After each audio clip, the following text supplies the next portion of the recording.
brought to you by ITEL।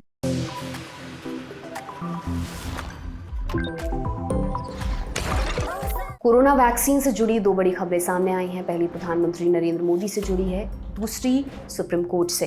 Vaccine के certificate से PM Narendra Modi की तस्वीर हटा ली गई। दूसरी तरफ कोविशील्ड वैक्सीन के साइड इफेक्ट्स की जांच की मांग के लिए सुप्रीम कोर्ट में एक याचिका डाली गई है। दोनों खबरों में कोई आपसी संबंध नहीं है, सिवाय इसके कि दोनों ही का संबंध कोविड वैक्सीन से है।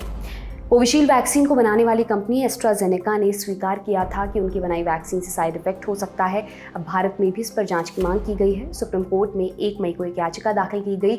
इस याचिका में कोविशील्ड वैक्सीन के साइड इफेक्ट्स की जांच के लिए एक्सपर्ट्स पैनल बनाने की मांग की गई है। लाइव लॉ की एक रिपोर्ट के मुताबिक वकील विशाल तिवारी ने इस याचिका को दायर किया। याचिका में ये भी मांग की गई कि अगर इस वैक्सीन से किसी को नुकसान हुआ है तो उन्हें मुआवजा देने का सिस्टम बनाया जाए। कंपनी ने ब्रिटेन के कोर्ट में जो बयान दिया था, याचिकाकर्ता ने उस बयान का हवाला दिया है। याचिका में कहा गया है कि एस्ट्राजेनेका ने स्वीकार किया है कि उनकी वैक्सीन से थ्रोम्बोसाइटोपेनिया सिंड्रोम TTS जैसे साइड इफेक्ट्स हो सकते हैं। TTS में असामान्य रूप से प्लेटलेट्स की संख्या गिरने लगती है और खून के थक्के बन सकते हैं। याचिका में आगे कहा गया, इस फॉर्मूले का लाइसेंस पुणे स्थित सीरम इंस्टीट्यूट ऑफ इंडिया को दिया गया था और देश में 175 करोड़ से ज़्यादा कोविशील्ड टीके लगाए गए थे। कोविड-19 महामारी के बाद से दिल का दौरा पड़ने और लोगों की अचानक होने वाली मौतों की संख्या बढ़ी है। तिवारी का कहना है कि कोविशील्ड वैक्सीन भारत सरकार के आश्वासन पर लगाए गए थे कि ये सुरक्षित हैं। उधर कोरोना वैक्सीन के सर्टिफिकेट से पीएम नरेंद्र मोदी की तस्वीर हटा ली गई है। इससे पहले सर्टिफिकेट पर पीएम मोदी की तस्वीर के साथ लिखा था, दवाई भी कड़ाई भी एक साथ मिलकर भारत कोविड-19 को हरा देगा। ये वाक्य सर्टिफिकेट पर अब भी मौजूद है, लेकिन पीएम मोदी की फोटो नहीं है, वो हटा ली गई है।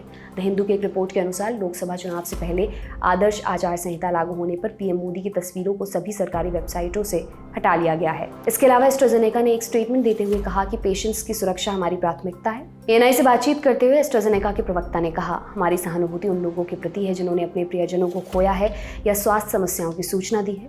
पेशेंट की सुरक्षा हमारी सर्वोच्च प्राथमिकता है और नियामक अथॉरिटीज के पास टीकों सहित सभी दवाओं के सुरक्षित उपयोग को सुनिश्चित करने के लिए स्पष्ट और कड़े मानक हैं। जाते जाते आपको ये भी बताते चलते हैं कि थ्रोम्बोसिस विद थ्रोम्बोसाइटोपेनिया सिंड्रोम क्या है।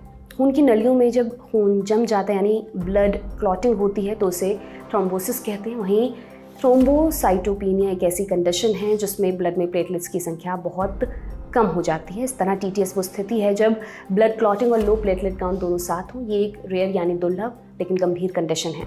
WHO के मुताबिक जिन मरीजों में गंभीर, लगातार या असामान्य सिर दर्द, धुंधली नज़र, उल्टी के साथ या उसके बिना पेट में लगातार दर्द, अचानक सांस लेने में कठिनाई हो, उसके अलावा सीने में दर्द या अंगों में सूजन या दर्द हो, अगर वैक्सीनेशन के 3 से 30 दिनों के अंदर स्किन पर छोटे बैंगनी, लाल या भूरे धब्बे दिखे तो ऐसे मरीजों में TTS की जांच करनी चाहिए। इसमें आगे जो भी अपडेट्स आएंगे हम आप तक जरूर पहुंचाएंगे। तमाम जानकारी आपके लिए इकट्ठा की है हमारे साथी रवि ने। मेरा नाम दिव्यांशी सुमराव है। देखते रहिए दी लंदन टॉप। शुक्रिया।